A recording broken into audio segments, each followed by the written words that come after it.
She said my mom was homophobic, but the truth was so much worse. Chapter 1: The Fork in the Accusation. We were mid-dinner, sitting cross-legged on my apartment floor surrounded by takeout boxes, half laughing about our upcoming move to Canada. It was the kind of night that usually ended in cuddles and bad reality TV. But then Ellie set her fork down.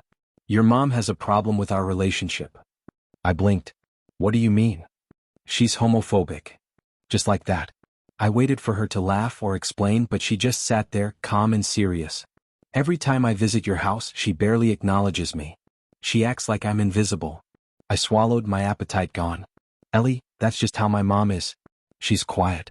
She shows affection through actions, not words." Ellie raised her eyebrows. "Like what?"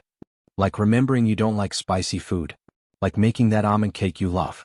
Like always setting out your favorite tea when you come over." Ellie shook her head. "You're making excuses." I stared at her, stunned. This wasn't some vague annoyance. She wanted me to cut off my mom. "She includes you, Ellie. That's how she includes people. She doesn't talk much to anyone outside of our immediate family." "I don't care. It's hostile. I won't be around it." We sat in silence. I couldn't believe what I was hearing. When I didn't agree to distance myself from Mom, Ellie stood, gathered her things and left. No kiss. No goodbye. She disappeared for 3 days. And when she came back, she brought something I never expected. An ultimatum that would change everything. Chapter 2: The Ultimatum. She showed up without warning. No apology. No explanation. Just stood at my door like nothing had happened. I let her in. Maybe I shouldn't have. She didn't even sit this time. She looked me straight in the eye and said, "This is your last chance to break free. If you don't, I'm gone." I asked her again, had my mom ever said something directly, explicitly homophobic? Had she ever mistreated her? "No," Ellie admitted. "But that's the problem. Her silence. Her vibe. The way she looks at me." My voice cracked. "Ellie, that's not evidence. That's projection. My mom's not a hugger. She's not loud. But she cooks for you. She makes your favorite meals. That's her way of loving people. She's manipulating you. You're too deep in it to see." I took a deep breath. "You're asking me to destroy a relationship that took years to rebuild based on feelings, not facts." Ellie's jaw tightened. "You'd rather stay with your abuser than choose someone who loves you." The word abuser hit like a slap. My mother and I had been through hell. We healed. We cried in therapy together. She changed. I changed. And now Ellie was rewriting that entire journey to fit her version of my life. And the worst part? She started bringing up things I had told her during therapy. My worst moments. My rawest memories. She used them like weapons. That night, something inside me cracked. But I still wanted to believe we could fix this. So I asked her to leave. Not forever, just until we could talk without the shouting. She walked out without a word. And I had no idea that she wasn't just angry, she was already poisoning everything behind my back. The unraveling. I didn't hear from Ellie after that night. But I started hearing from other people. Tara, a close friend from college, stopped by one evening and told me something that made my skin crawl. "Ellie's been talking about your family behind your back," she said. "For months.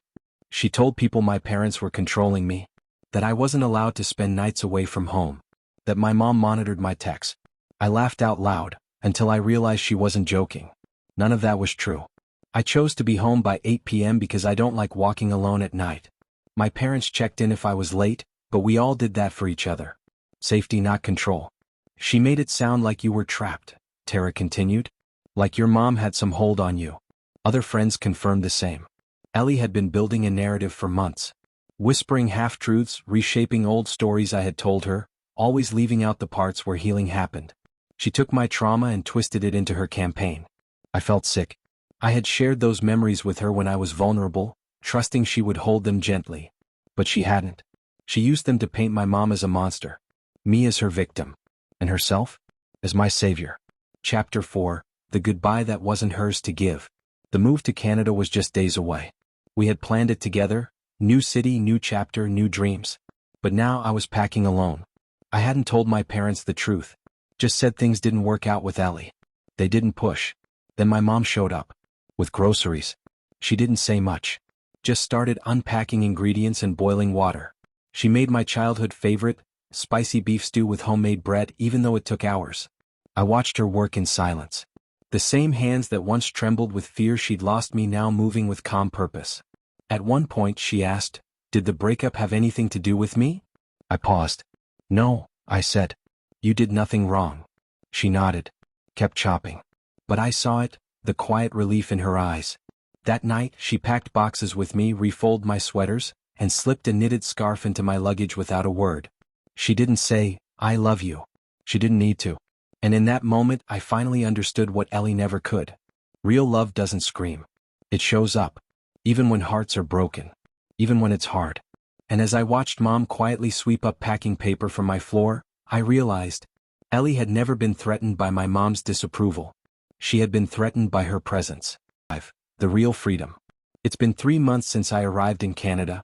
The first few weeks were hard. I missed home. I missed routine. But I didn't miss Ellie. What I did miss was clarity. For a long time I still wondered, had I done the right thing? Then Lisa called. Another friend who had drifted, another voice confirming what I now knew. Ellie had lied. She told Lisa I wasn't allowed to do things. That I needed permission to go out. She said my family was toxic, dangerous. And all along the truth was simple. She was angry I wouldn't stay overnight in a neighborhood where I didn't feel safe. She needed a reason for my boundaries, so she created villains. Ellie reached out once more.